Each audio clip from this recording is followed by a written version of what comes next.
Entre todos los temas de la semana queríamos cerrar algunas cuestiones informativas.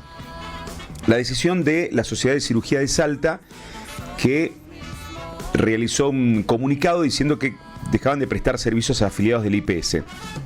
Queremos tratar de entender la dinámica porque el IPS también se expresó respecto a esta cuestión. Francisco Aguilar es vicepresidente de la Sociedad de Cirugía de Salta, con él vamos a charlar en la mañana de CNN Salta.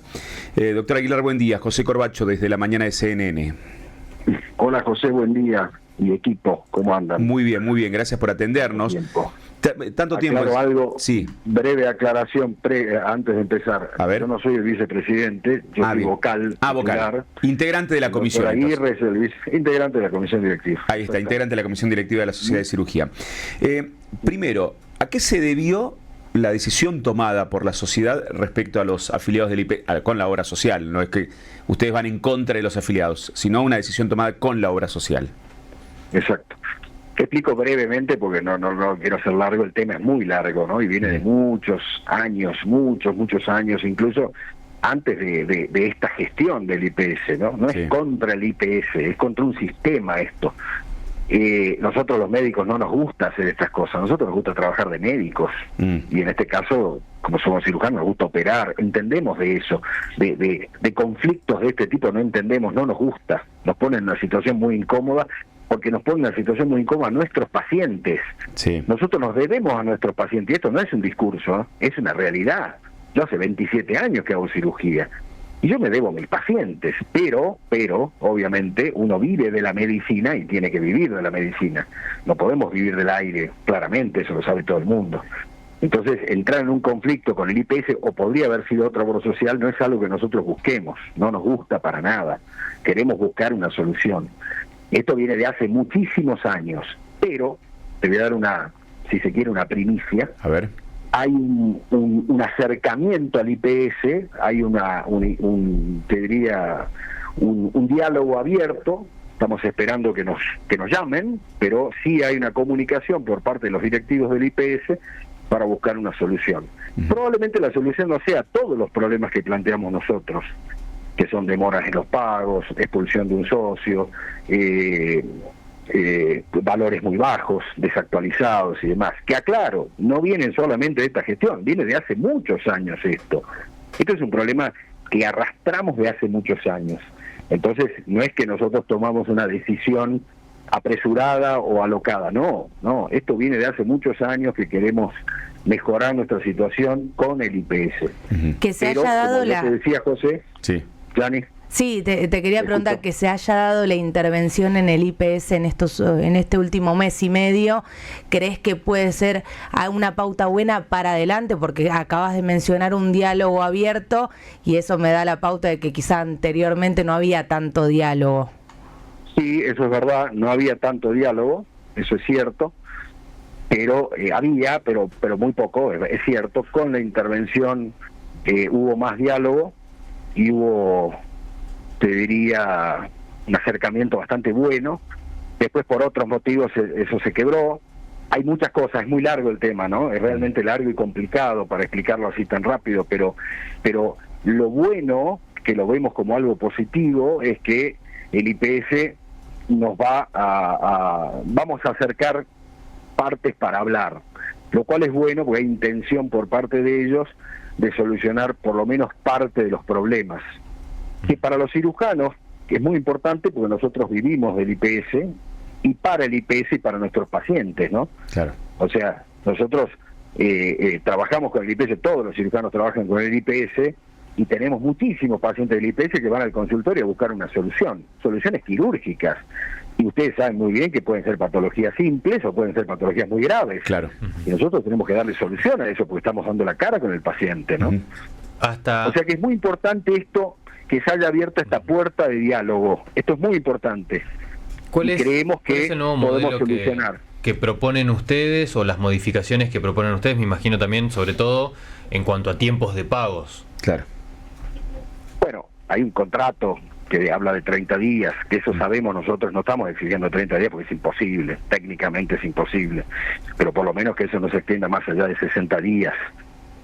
Y además después sentarnos tranquilos a discutir valores. Sabemos que el IPS está pasando un momento económico complejo, muy complejo. Lo entendemos, no es que no lo entendemos. Nosotros no queremos que la obra social de la provincia se funda. No lo queremos. Queremos trabajar con el IPS y tratar de que el IPS no se venga abajo económicamente, más de lo que ya está, ¿no? Uh-huh. Porque el IPS tiene un problema que viene de hace muchos años y que requiere cirugía mayor. ¿Se entiende? Claro. Requiere cirugía mayor porque... Justamente. A ver, acá hay un problema que viene de hace décadas, y no estoy exagerando, décadas. ¿Está bien? Sí. Entonces, esto hay que solucionarlo con cirugía mayor, le llamo yo, porque no voy a hablar de motosierra, yo no comparto esos términos, pero requiere cirugía mayor. ¿Qué significa cirugía mayor? ¿Cuánta gente tiene el IPS? 270.000, veamos cuántos somos. ¿Por qué la pérdida? ¿Por qué no alcanza lo que toda esa gente aporta? Estaremos aportando, yo ahí me incluyo porque soy afiliado del IPS, ¿estaremos aportando poco al sistema en una medicina encarecida? El IPS como empresa pública que brinda salud tiene demasiados empleados, tiene demasiados costos internos, ¿se entiende? Esto es como Aerolíneas Argentinas, lo que pasa es que una cosa es transportar gente y otra cosa es salud. Las dos cosas son muy importantes, pero la salud es muy delicada, sumamente delicado el tema. Uh-huh. Y tiene muchos prestadores, y ninguno de ellos está satisfecho con lo que está cobrando, porque cuando vos operás un paciente, no solamente tenés que pagarle al equipo que está con vos, o los ayudantes hay que pagarles, sino que hay que pagar equipamiento propio. Cuando uno opera en un sanatorio, hay muchas pinzas, instrumental, de laparoscopía, endoscopios, etcétera, que son propios. Entonces vos no cubrís a veces ni siquiera el costo del equipamiento propio, ¿se entiende? Apelo, Francisco. Es algo que por ahí la gente no sabe, ¿no? Claro, apelo a tu experiencia. Yo recuerdo que en varias charlas que hemos tenido a partir de la pandemia esta parte, ¿no? Cuando estaba funcionando el comité operativo de emergencia, ¿se acuerdan? En época de pandemia. Sí, hemos hablado, José, un montón de veces. Un montón de veces, por eso mismo. A partir de allí también hemos hablado de la cuestión de obras sociales prepagas. Es como que se puso en duda también el funcionamiento de las mismas, como que todos empezamos a objetar, porque muchas cerraron sus puertas y que se arregle el Estado, la salud pública de la cuestión. ¿Hoy es solo el IPS o con otras obras sociales han tenido dificultades de estas características también? Bueno, sí, es muy bueno lo que preguntás. No es solo el IPS, claramente no es solo el IPS. Uh-huh. Son muchas, te diría que la mayoría, incluso las más grandes y más poderosas y las que más cobran a sus afiliados.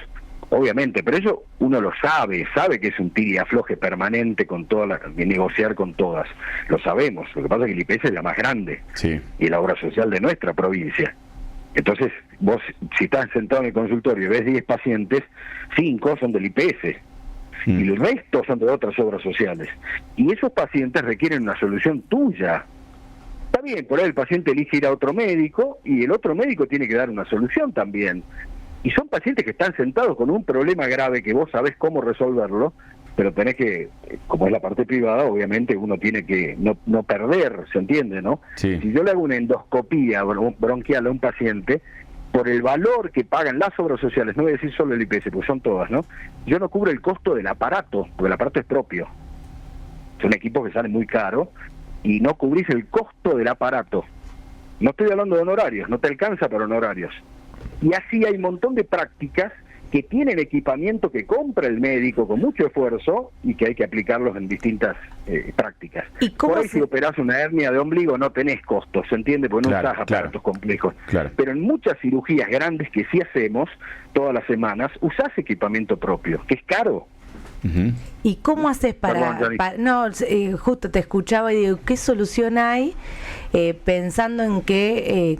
¿Cómo hacer para que no le caiga tampoco al paciente? Porque muchas veces sabemos que por ahí nos piden un plus, aunque uno pague una obra social, y en este caso, bueno, vos no tenés que perder como profesional porque usás tus propios insumos y tampoco estás ganando, y el paciente por ahí no tiene para poner esa plata, entonces, ¿qué? ¿Entra el Estado ahí?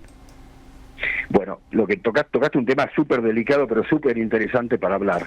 El plus, que es lo que hoy y hace muchos años atrás, mantiene vivo al IPS, ¿sí? Como empresa estoy hablando, ¿no? Como empresa pública que brinda salud.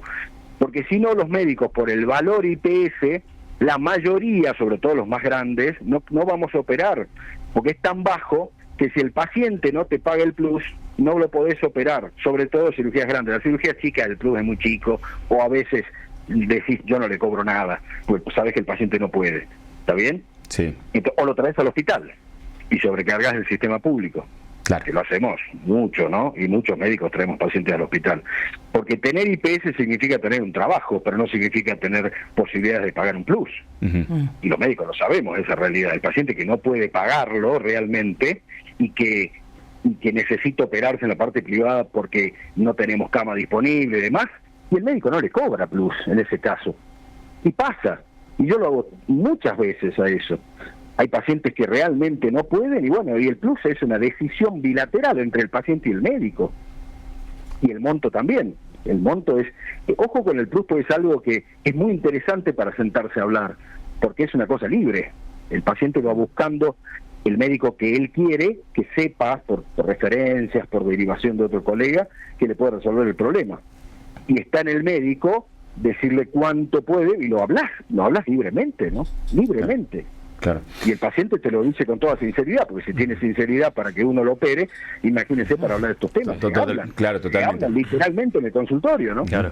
Y en esto también lo llevo a la pregunta, capaz, a la dimensión más humana de esto, que es, ustedes están demandando las mejoras en las condiciones salariales laborales porque ustedes tienen que cobrar por el trabajo que hacen y es lo que corresponde, pero como hablábamos al principio de la charla, en el medio está la salud de la gente. La vida. La vida de la gente.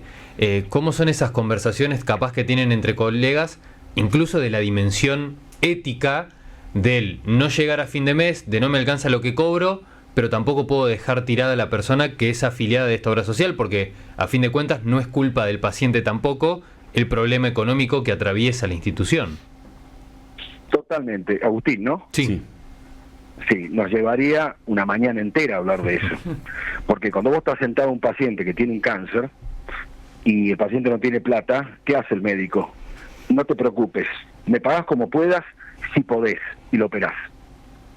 Esa es la respuesta. Porque nosotros ante todo somos médicos. Y el médico siempre termina sacrificándose él mismo, y me acuerdo en la pandemia, él mismo se sacrifica, ¿sí? Por supuesto que puede haber excepciones, ¿no? No voy a decir que no. Pero el médico termina sacrificando sus honorarios, su tiempo, su familia y un montón de cosas en pos de su profesión. Por eso somos médicos. Y tiene que ser así, porque es la ética. Y yo estoy de acuerdo que sea así. Pero todo tiene un límite, porque vos también tenés que pagar colegios, tenés que pagar los servicios que paga todo el mundo en su casa y un montón de cosas. Obviamente que uno no puede vivir del aire, obvio. Entonces es un tema súper delicado, porque cuando la ética se interpone, pero también como médico, como profesional, uno tiene que cobrar por lo que hace, ¿no? Claro. Pero bueno, es un tema largo, obviamente. Sin pero duda. Siempre terminás sacrificándote, en el buen sentido, ¿no? No estoy llorando, ¿no? No es así. Pero siempre termina el médico sacrificándose y trabajando, tanto en el sistema público como privado. Por el público también hay problemas, ¿no? Sin duda. No neguemos eso, ¿no? Sí, pues se puede comparar cuánto gana un médico y cuánto ganan otras profesiones del mismo, de judiciales, etcétera, ¿no? Podemos comparar valores y realmente estamos muy abajo, ¿no? Claro. Francisco Aguilar, vamos a confiar en este diálogo que encaran ahora con el IPS, que tengan una solución y volvemos a charlar, ojalá que charlemos de otras cuestiones y nunca más del comité de emergencia. Ojalá. No, espero que no. Ojalá que no. Gracias. Un abrazo grande, gracias por atendernos. Un abrazo a los tres. Que tenga buen día. Francisco Aguilar es integrante de la comisión, él es médico cirujano hace tantos años. Recordemos que él presidió durante un tiempo el comité de emergencia en la provincia. El COE. El famoso COE, de manera gratuita. Es más, los otros días lo mencionó el gobernador en la charla que tuvo con Emilce y con Dani Gutiérrez, con Emilce Amado y Dani Gutiérrez, agradeciendo una vez más a Francisco Aguilar, un reconocidísimo médico cirujano de la provincia de Salta, que trabajó ad honorem, dedicó su tiempo en ese tiempo de pandemia, en esas épocas donde todo nos choqueaba, donde todo nos parecía tan difícil, que efectivamente lo fue, obviamente, y lo traemos hoy a charlar con nosotros para hablar de este tema de la situación de médicos cirujanos con la obra social provincial. A corazón abierto. Hay que hacer cirugía, dijo, ¿no? Sí, cirugía. Sí. Él no usa el término motosierra. Me gustó. Claro. Porque es la gran diferencia. Claro. Bisturí o motosierra. En un momento se habló, en campaña se habló de eso, bisturí o motosierra. ¿Qué término utilizás? El médico es minucioso, detallista, corta donde tiene que cortar. Una motosierra. Después se sutura. Sí. ¿Sí? Después se cuida. Y el paciente con la idea de recuperarlo al paciente. Motosierra cortada, chao, nos vemos en el corso. Bueno, no queremos meternos en ese tema. 9 en punto en la República Argentina. Esto es la mañana de CNN Salta. Después de hablar con un reconocido profesional de la salud, llega el momento en que nos metemos en el plano musical. Pero acá lo que tiene que primar es la efemérides, más que la música. La música viene por añadidura. Con los mensajes de los oyentes. ¿Sabían? No, eso más tarde. ¿Sabían que un 11 de abril, es decir, un día como hoy, sí, pero de 1954, fue el día más aburrido de la historia? Me parece muy interesante esta propuesta. Anda, cheque. Tengo datos. ¿Chequeado por quién?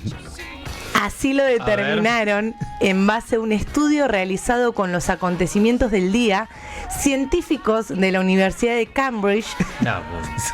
Y después acá nos enojamos con el CONICET. Determinaron que el 11 de abril de 1954 no pasó nada. Los especialistas llegaron a esta conclusión, pero escuchen la historia, tengo los por qué. A ver.